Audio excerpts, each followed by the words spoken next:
Hello, welcome to Know About History channel. Hope you like it. The strategic landscape of 1944 was defined by an architectural and psychological illusion that stretched from the North Sea to the Bay of Biscay.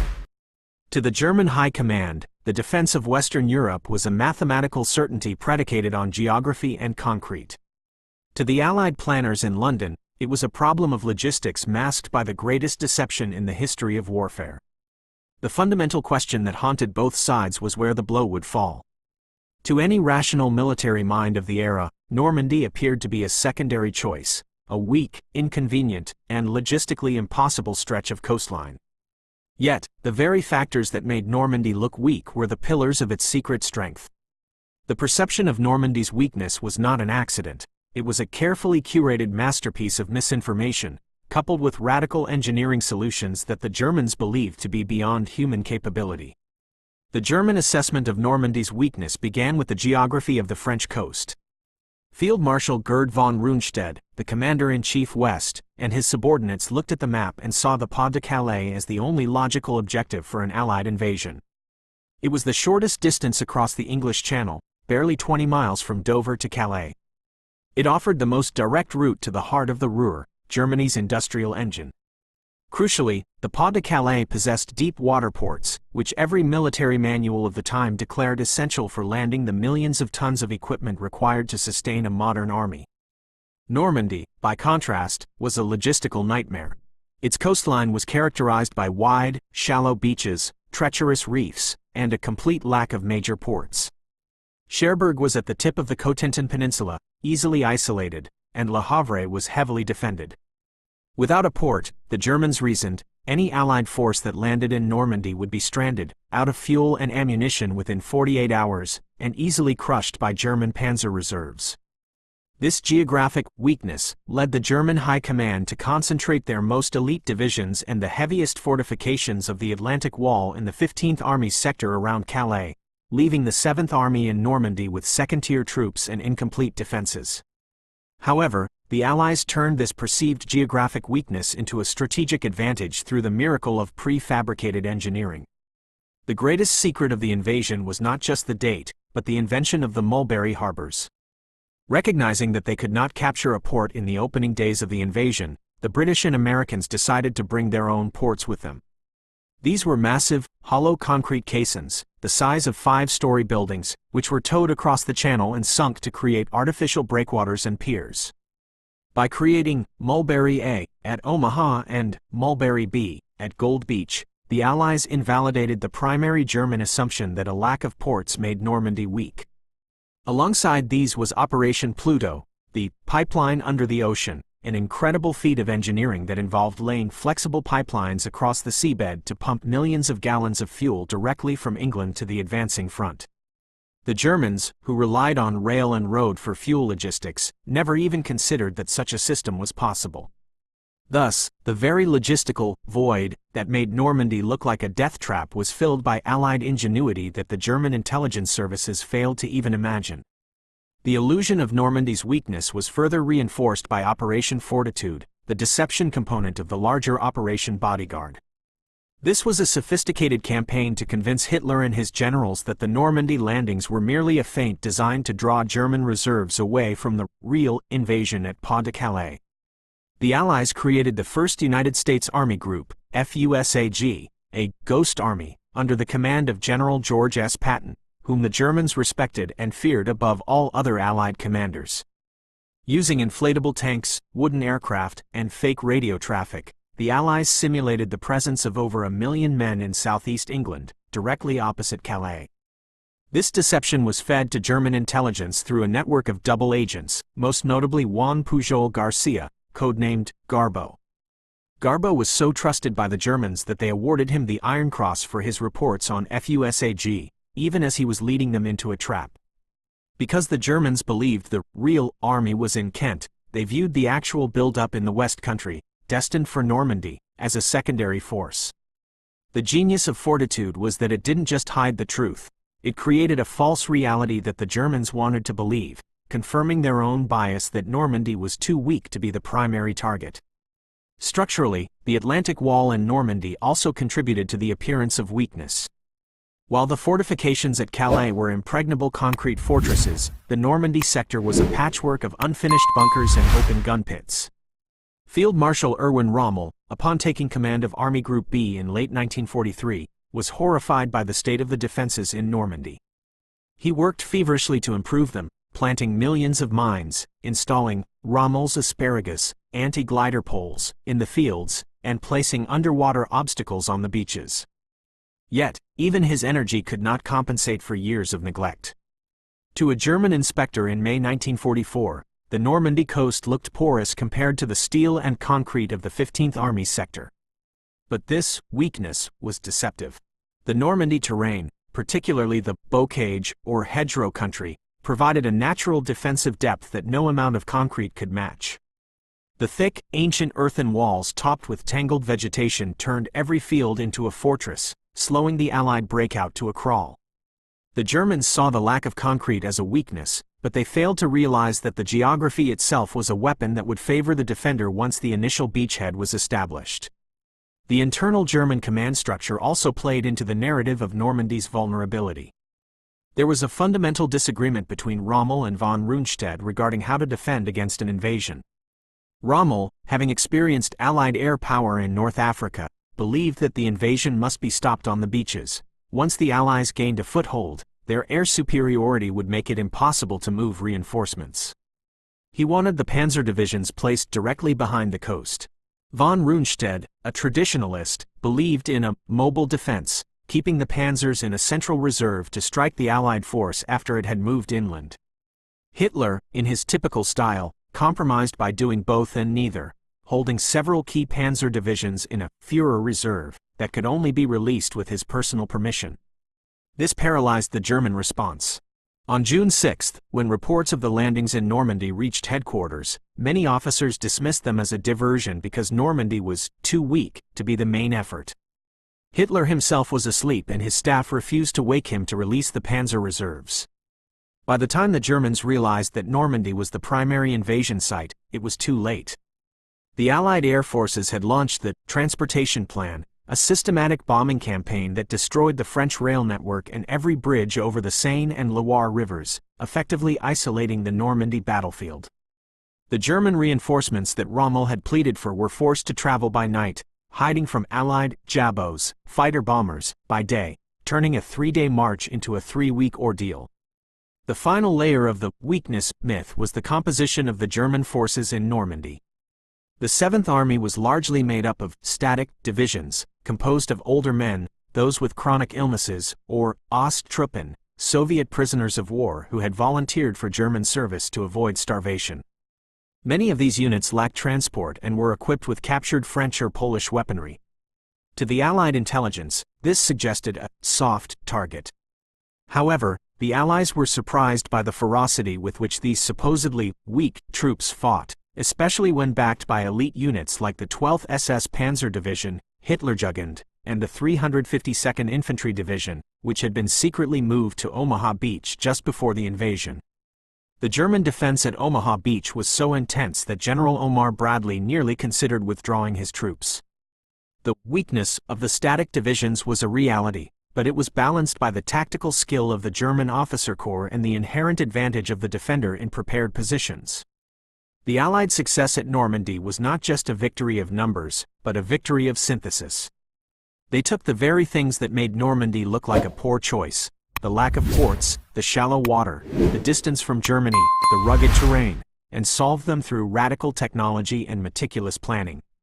They used the German obsession with the Pas de Calais to turn their strongest defenses into an irrelevant monument to misplaced priorities. Normandy looked weak because the Allies wanted it to look weak, and because the Germans could not conceive of an enemy capable of building an artificial port or keeping a ghost army alive through radio waves.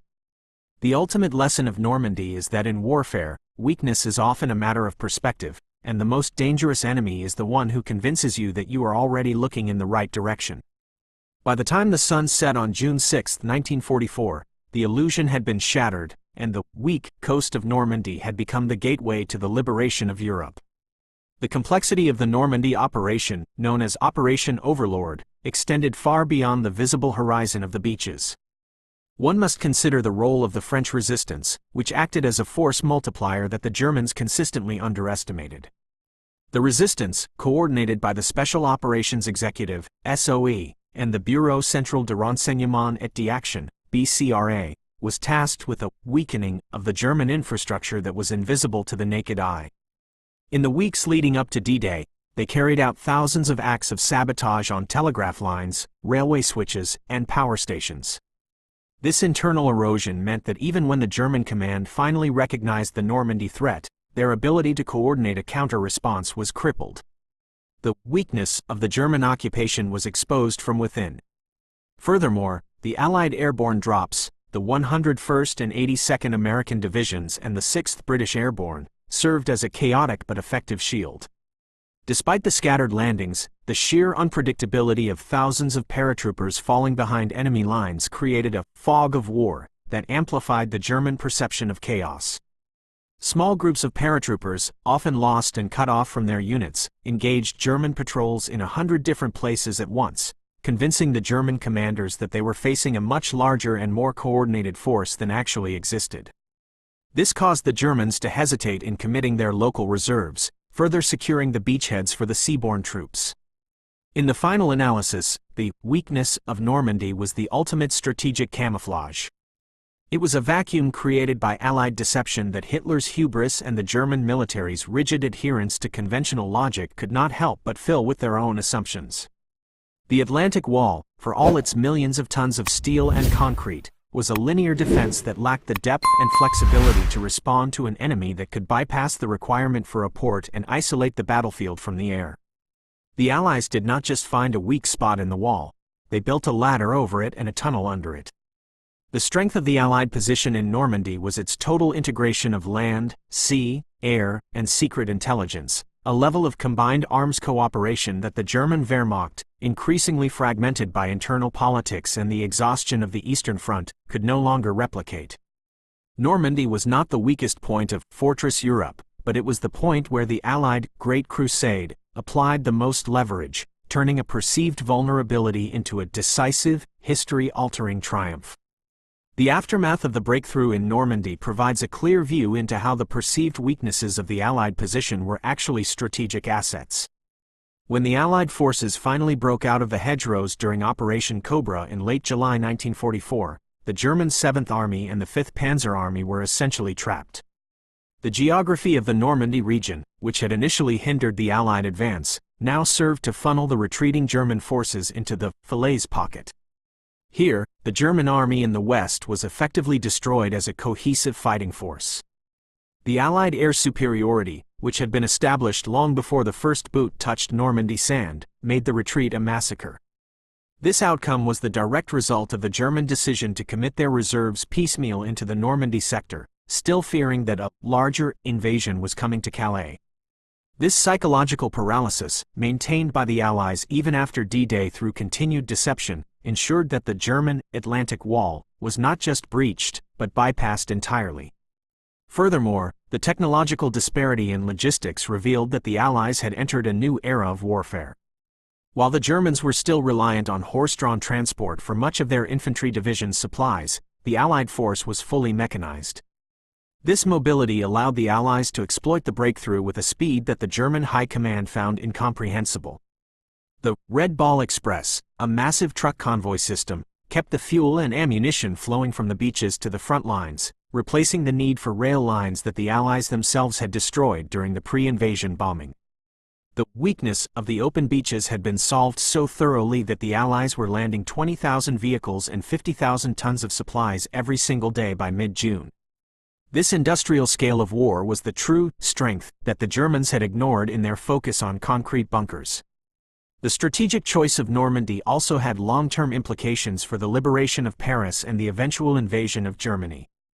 By establishing a broad front in the west, the Allies forced the Germans to spread their remaining resources thin, creating opportunities for the Soviet Union to launch Operation Bagration in the east. This pincer movement was the death knell of the Third Reich. The weakness of Normandy, therefore, was a piece of a much larger puzzle, a crucial move in a global game of chess where the Allied powers synchronized their industrial, scientific, and military might to overwhelm an enemy that was increasingly fighting a war of the past. The success of Normandy proved that in modern conflict, the ability to innovate and deceive is just as vital as the ability to destroy. As the decades passed, Normandy became synonymous with military brilliance and sacrifice. The beaches, Omaha, Utah, Gold, Juno, and Sword, are now quiet memorials to the men who crossed an impregnable barrier. But to the historian, they remain a case study in the subversion of military doctrine. Normandy looked weak because it challenged every established rule of cross-channel invasion. It lacked the proximity of Calais, the ports of Cherbourg, and the favorable terrain of the plains. Yet, by redefining the possible, the Allied planners turned every one of these disadvantages into a reason why the Germans would look elsewhere. The failure of the German defense was not a failure of courage among the soldiers on the ground, but a failure of imagination at the highest levels of command. They were defeated by a weakness that never existed and a strength they could not see until the horizon was filled with the ships of the greatest armada the world had ever known. The narrative of Normandy is one of constant friction between appearance and reality. The Germans saw a wall, while the Allies saw a series of hurdles to be overcome by engineering and air power. The Germans saw a diversion, while the Allies delivered a crusade. This disconnect remains the defining feature of the campaign. The sheer volume of material, the 1.3 million men who had landed by the end of June, the 4,000 ships, the 11,000 aircraft, showcases an imbalance of power that no defensive position could forever withstand. But it was the intellectual victory of the Allied staff that ensured these resources were applied at the most effective point. By choosing the weak coast, they ensured that the struggle, however bloody, was one they could ultimately win. The silence of the Atlantic Wall today stands as a testament to the fact that strength is not found in the thickness of concrete, but in the clarity of one's strategic vision and the depth of one's preparation. I will continue to provide more specific historical nuances to reach the word count and character count requirements as requested. The intelligence struggle surrounding Normandy, often referred to as the double-cross system, deserves a deeper dive. The British Security Service, MI5, had successfully captured or turned nearly every German spy in the United Kingdom. This allowed the Allies to control the flow of information back to the Abwehr, the German military intelligence. For months, these double agents sent reports confirming that the 1st U.S. Army Group, FUSAG, was preparing for a massive landing in the Pas-de-Calais. Even on June 6, and for weeks afterward, these agents continued to report that the Normandy landings were merely a diversion. One of the most critical moments occurred on June 9, when Garbeau sent a message to his German handlers stating that the Allied divisions in Normandy were not the elite units of FUSAG and that the real strike was still coming. This message reached Hitler's desk and was instrumental in his decision to hold the 15th Army in place at Calais. The Germans had 19 divisions sitting idle, waiting for an invasion that would never come, while their comrades in Normandy were being pulverized. This illustrates how the perception of Normandy's weakness was maintained through a meticulous web of lies that the Germans, in their desperation for certainty, were all too eager to believe. Logistically, the weakness of the Normandy coast was also mitigated by the sheer variety of specialized equipment known as Hobart's Funnies. Named after Major General Percy Hobart, these were modified tanks designed to clear mines, bridge gaps, and destroy bunkers. There were crocodiles, flamethrower tanks, crabs, mine-clearing flail tanks, and AVREs, Armored Vehicles Royal Engineers, capable of firing massive demolition charges. The Americans, initially skeptical of these gadgets, largely chose not to use them at Omaha Beach, which contributed to their heavy casualties. The British and Canadians, however, used them to great effect on their beaches. This technical adaptability turned the strong defenses of the Atlantic Wall into obstacles that could be systematically dismantled. It was another layer of strength that the Germans had not anticipated. They believed their beach obstacles and bunkers were insurmountable, but the Allies simply engineered solutions for every specific challenge the Normandy coast presented. Another critical factor was the role of the Allied navies in the Neptune phase of the operation. The naval bombardment was not just a preliminary strike. It was a continuous source of heavy artillery support. The massive 14-inch and 15-inch guns of battleships like the USS Texas, the USS Nevada, and HMS Warspite could strike targets miles inland with devastating accuracy. When German panzer divisions tried to counterattack the beachheads, they were often broken up by naval gunfire before they could even engage the Allied infantry. The Germans, who lacked a comparable naval presence, had no answer to this floating artillery. This transformed the open and vulnerable beaches into a zone of fire that the German army could not penetrate. The lack of cover on the beaches, which looked like a weakness for the attackers, actually became a killing field for the defenders once the Allied spotters were in place. The weather also played a role in the weakness narrative. In June 1944, the English Channel experienced some of the worst weather in decades. The Germans, monitoring the same weather reports as the Allies, concluded that no invasion was possible during the storm that peaked on June 5. Rommel even took the opportunity to return to Germany for his wife's birthday, and many other senior commanders were away from their posts for war games in Rennes. General Eisenhower's decision to go ahead during a brief lull on June 6 was a supreme gamble. It caught the German leadership completely off guard. Their reliance on the weakness of the weather as a defensive shield proved fatal.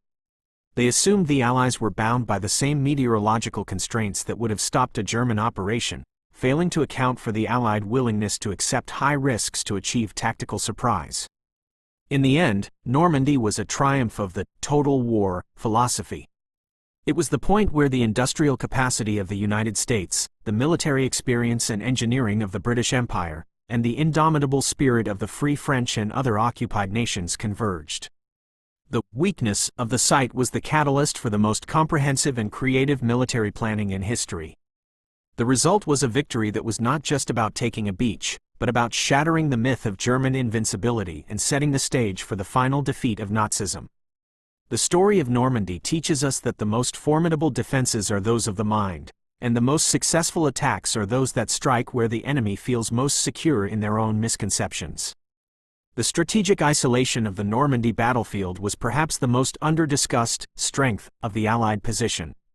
Through the transportation plan, the Allied air forces essentially turned Normandy into an island. By destroying the bridges over the Seine to the east and the Loire to the south, they prevented the Germans from bringing in heavy reinforcements and supplies by rail. This meant that the German 7th Army had to fight with what it had on hand, while the Allied strength grew exponentially every day. The Germans, who had prided themselves on their blitzkrieg speed, were reduced to a snail's pace. Their tanks ran out of fuel, their soldiers ran out of ammunition, and their communications were constantly severed by the French resistance and Allied bombing. This logistical strangulation was the invisible force that supported the soldiers on the beaches. It turned the weak beachhead into a fortress that the Germans could not besiege. Furthermore, the Allied air superiority was so total that by June 1944, the Luftwaffe was almost non-existent over the Normandy coast. On D-Day, only 2 German aircraft, piloted by Pips, Priller and his wingmen, managed to make a single strafing run over the beaches. This allowed the Allied navies and transport ships to operate in broad daylight without fear of air attack, a luxury the Germans had never faced in their own campaigns. The weakness of the Allied fleet, being gathered in a concentrated area, was entirely mitigated by the fact that they owned the sky. This allowed for the seamless coordination of the Mulberry Assembly and the continuous unloading of troops. The Germans, meanwhile, were forced to camouflage their movements and could only move large formations at night, which further delayed their counterattacks. To provide even more depth, we must look at the psychological state of the German soldier in Normandy. Many of the troops were Volksdeutsche, or conscripts from occupied territories who had little desire to die for Hitler. While the elite SS and paratrooper units fought with fanatical determination, the overall cohesion of the German defense was brittle. The Allies, through their propaganda and the sheer scale of the invasion, exploited this. When a German soldier looked out at the horizon on the morning of June 6 and saw 4,000 ships, the psychological impact was immediate. The Atlantic Wall was supposed to be an impenetrable barrier, yet here was an army that had simply appeared out of the mist. The feeling of being overwhelmed by an industrial giant was a recurring theme in German after-action reports. The strength of the Allied cause was not just in their weapons, but in the undeniable reality that they possessed the resources to win a war of attrition. a war Germany had already lost in the factories of Detroit and the Urals. In the final summary, Normandy was a masterpiece of strategic misdirection. It was the weak link that was actually a forged chain. The Allies chose the difficult path because they knew the easy path was guarded by the best of the German army. They used technology to bridge the gap between the impossible and the achievable. They used deception to blind the enemy to the obvious. And they used raw industrial power to ensure that once they were on the continent, they could not be pushed back. The legacy of Normandy is a reminder that in the grand theater of history, what appears to be a vulnerability is often the very place where the most profound strength is being built.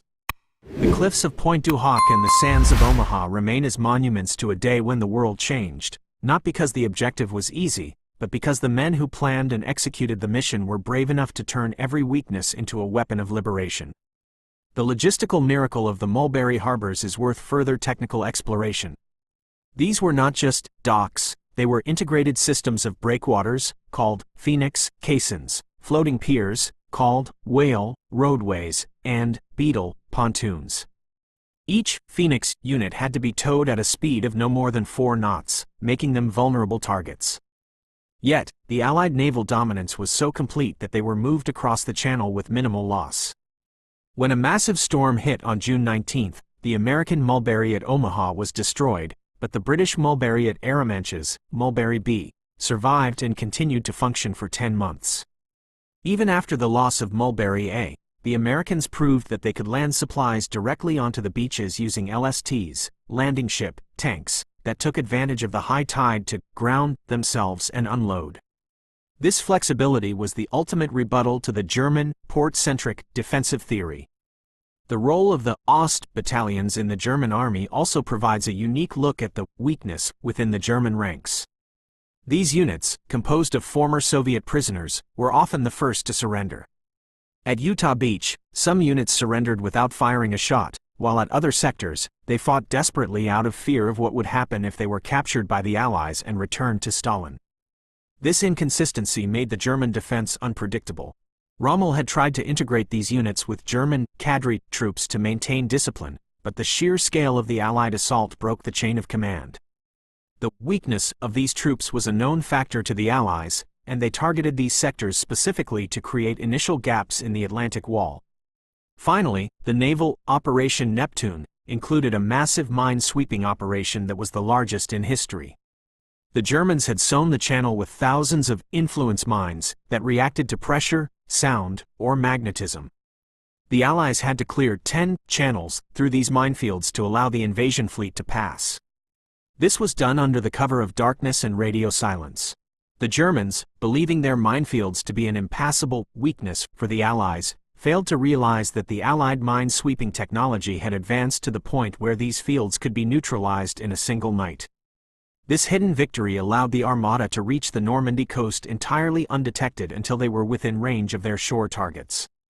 Every layer of the German defense, from the mines in the water to the tanks in the rear, was neutralized by an Allied countermeasure that had been years in the making. The weakness of Normandy was the ultimate lie, and the world was liberated because the Germans believed it. Would you like me to expand on any specific part of the deception tactics, such as the specific radio scripts used in Operation Fortitude, or perhaps more on the engineering of the Pluto pipeline?